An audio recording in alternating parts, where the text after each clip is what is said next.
विरारचं विवा कॉलेज, नालासोपाराचा तुळींज पूल आणि नालासोपारा पूर्वेचा हा भाग, जिथे नजर जाईल तिथे पाणीच पाणी. धक्कादायक म्हणजे 6 जुलैच्या रात्री पाऊस झाल्यानंतर पहाटे 6 वाजताच लोकांच्या घरात पाणी शिरलं. पण थांबा, हे फक्त एवढंच नाहीये, या पुढचं चित्र जास्त महत्वाचं आहे.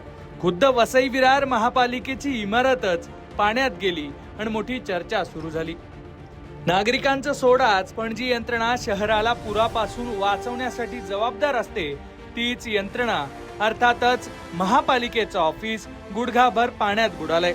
जर महापालिका स्वतःलाच वाचवू शकत नसेल तर सामान्य जनतेनं कुणाकडे पाहायचं, असा सवाल लोक उपस्थित करतात.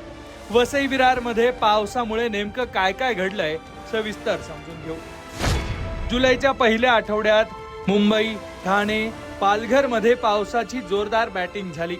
मुंबई तुंबल्याची मोठी चर्चा झाली, पण खरा धुमाकूळ झाला तो वसई विरार, नालासोपारा आणि मीरा भाईंदर मध्ये. अक्षरशः ठप्प. पालघर मध्ये अवघ्या 2 तासात 300 मिमी आणि वसई विरार मध्ये तब्बल 690 मिमी पावसाची नोंद झाली. प्रशासनानं गरज असेल तरच घराबाहेर पडा हा सल्ला दिला, पण कामासाठी घराबाहेर पडल्याशिवाय पर्याय नसणाऱ्या कर्मचाऱ्यांचे इथं चांगलेच हाल झाले. सुरक्षा रक्षक, नर्स, डिलिव्हरी बॉईज आणि हाऊसकीपिंग स्टाफ सारखी कामं करणाऱ्या कामगारांना घराबाहेर पडावंच लागलं. प्रशासनाच्या नियोजन शून्य कारभारामुळं, नाले सफाईच्या भंपक गप्पांमुळं त्यांना कुठं गुडघाभर पाण्यातून जावं लागलं तर कुठे छातीपर्यंत पाणी सहन करावं लागलं.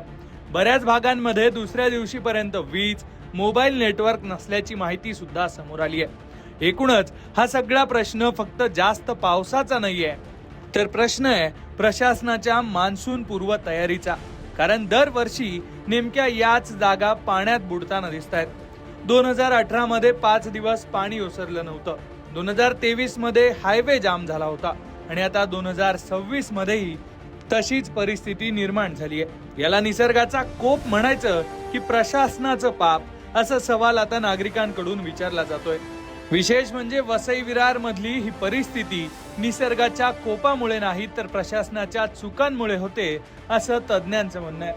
पश्चिम रेल्वे आणि IT बॉम्बेच्या अहवालानं प्रशासनाची चांगलीच पोलखोल केली आहे. वसई पूर्व भागातील मिठागरांच्या जमिनीवर झालेली बेकायदेशीर बांधकामं, नालासोपारा विरार मधील बुजवले गेलेले तलाव, कांदळवनांवर झालेली अतिक्रमणं आणि नाल्यांमध्ये टाकलेले डेब्रिज, यामुळेच आज ग्लोबल सिटी, गोकुळ टाउनशिप आणि विवा कॉलेज कॅम्पस मध्ये 4-4 फूट पाणी साचतंय आणि त्याचा त्रास नागरिकांना सहन करावा लागतोय.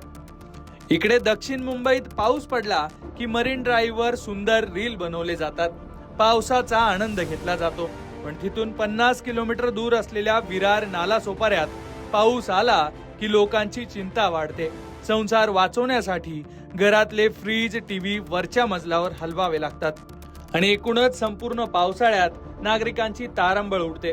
त्यामुळे आता तरी वसई विरार महापालिकेला जाग येईल का?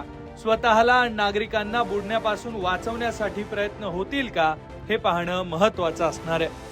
वसई विरार, नालासोपारा, मीरा भाईंदर मध्ये निर्माण झालेल्या या परिस्थितीला जबाबदार कोण आहे, याबद्दल तुम्हाला काय वाटतंय ते कमेंट बॉक्स मध्ये नक्की लिहा आणि अशाच घटना जाणून घेण्यासाठी लोकमत पाहत रहा.